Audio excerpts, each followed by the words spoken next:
আজকে যে বড় বড় একটা প্যাকেট পাইলে দেখলাম এই ত্রাণ সামগ্রী, এই প্যাকেটটা খেয়ে দিছে ফসল আহমদ রাজে দিচ্ছ। আচ্ছা, এই প্যাকেট পাইয়া খুশি, কেমন খুশি হয়েছে? ওলা বেবরা খুশি হয়েছে রে বাবা। আচ্ছা, আর কেউ দিছিল না না আর পাইছি না রে।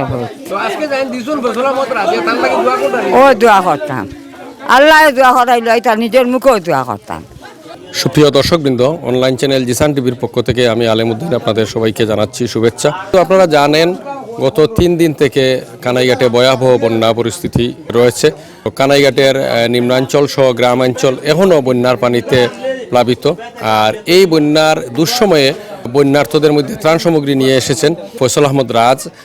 তিনি বন্যা দুর্গত মানুষের পাশে এসে দাঁড়িয়েছেন এবং বন্যার্থদের মধ্যে ত্রাণ বিতরণ কার্যক্রম চালিয়ে যাচ্ছেন। তো আজকে তিনি কানাইঘাট উপজেলার 3 নম্বর দিঘিরপাড় পূর্ব ইউনিয়নের দিঘিরপাড় সরকারি প্রাথমিক বিদ্যালয়ে মাঠে ত্রাণ বিতরণ করছেন। এখানে গ্রামের বন্যা দুর্গত মানুষজন এখানে উপস্থিত হয়েছেন। তো আমরা এই মুহূর্তে কথা বলবো ফয়সাল আহমদ রাজের সঙ্গে, অনুভূতি বা সেই প্রতিক্রিয়াটা আমরা জানার চেষ্টা করব। প্রিয় কানাইঘাট জীবনবাসী, আমার ব্যক্তিগত পক্ষ থেকে বানবাসী সহ যারা বন্যায় ক্ষতিগ্রস্ত হয়েছেন সবাইকে আমার পক্ষ থেকে ধন্যবাদ। আমি অত্যন্ত দুঃখিত যে আমাদের এলাকায় আপনারা জানেন যে ভারত থেকে এই অতিরিক্ত জল আসার কারণে আমাদের এই কানাইঘাট তথা জকিগঞ্জে যে পর্যন্ত ভয়াবহ বান ভেঙে মানুষের ঘর বাড়ি তলিয়ে গেছে।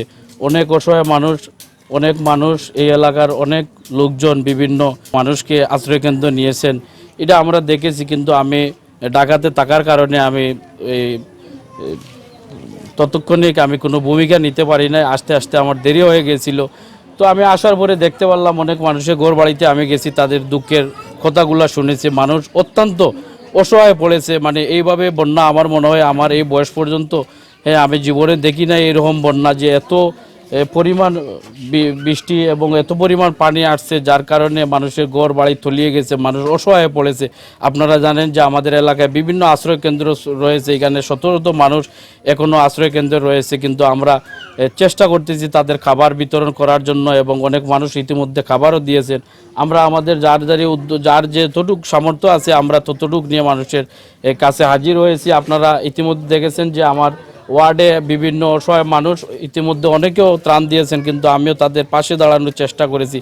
আপনাদের অনেকের সহযোগিতা নিয়ে আমি বাংলাদেশ জনকল্যাণ সোসাইটির চেয়ারম্যান হিসেবে এবং বাংলাদেশ জনকল্যাণ সোসাইটি মানুষের এই কল্যাণমুখী কাজে সব সময় নিয়োজিত থাকে। আপনারা দেখেছেন যে ইতিমধ্যে আমরা বিভিন্ন সময় ত্রাণ বিতরণ করেছি বিভিন্ন দুর্দিনের সময়।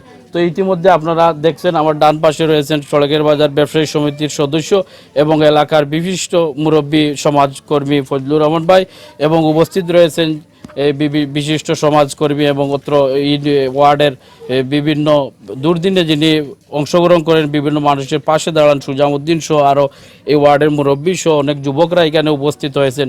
আমি সবাইকে অনুরোধ করব যে আমাদের কানাইঘাট জয়গঞ্জে যে পর্যন্ত অসহায় হয়ে পড়েছে মানুষ, আপনারা সবাই সবার পক্ষ থেকে সবার জায়গা থেকে আপনারা মানুষের পাশে দাঁড়ান। আর আরেকটি বিষয় আপনারা জানেন যে আমাদের এলাকায় উপজেলা নির্বাচন চলতেছে, অনেক প্রার্থী বিভিন্নভাবে বিভিন্ন মানুষকে সহায়তাও করতেছেন, আমি তাদেরকেও ধন্যবাদ জানাই। তো আমি আমার ব্যক্তিগত পক্ষ থেকে আমি যতটুকু পারছি আমি সবার কাছে এসেছি, আমার সামর্থ্য যতটুক ততটুক নিয়ে আমি তাদের মাঝে এটা শুকনো খাবারগুলো বিলীন করে দেব এবং আমাদের কার্যক্রম যতদিন বন্যা থাকবে অব্যাহত থাকবে। আপনারা সবাই দোয়া করবেন আমার জন্য।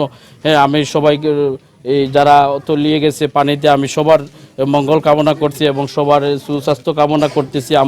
আপনারা জানেন যে আমরা শুকনো খাবারের সাথে বিশুদ্ধ পানিতে মিক্স করে খাওয়ার জন্য স্যালাইন সহ বিভিন্ন সামগ্রী আমরা ইতিমধ্যে মানুষকে দিচ্ছি, তাদের প্রয়োজনীয় জিনিসগুলো আমরা বিতরণ করতেছি।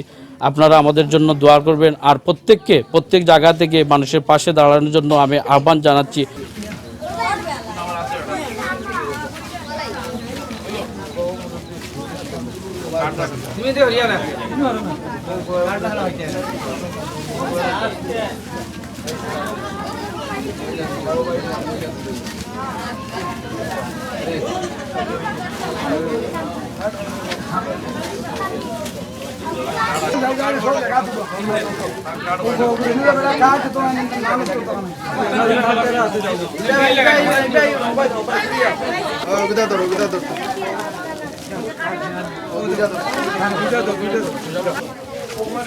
আজকে যে বড় বড় একটা প্যাকেট পাইলে দেখলাম এই ত্রাণ সামগ্রী এই প্যাকেটটা খেয়ে দিছে ফসল আহমদ রাজে দিচ্ছ জি আচ্ছা তুই এই প্যাকেট পাইয়া খুশি কেমন খুশি হয়েছে? ওলা বেপরা খুশি হয়েছে রে বাবা আচ্ছা আর কেউ দিছিল নি? ইয়া, না না আর পাইছি না রে ভোট তো আজকে যাই দিছুন ফসল আহমদ রাজে তার লাগে দোয়া করতে ও দোয়া করতাম আল্লাহ দোয়া করাইলো এটা নিজের মুখেও দোয়া করতাম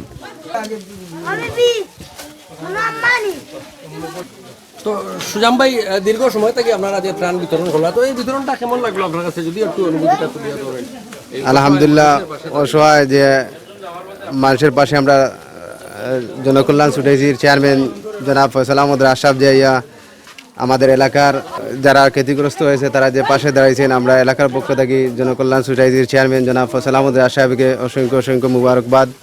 আমি এলাকার বিত্তবান সকলকে আমন্ত্রণ করবো আপনারা এইভাবে এলাকার যারা ক্ষতিগ্রস্ত হয়েছে তাদের পাশে দাঁড়ানোর জন্য।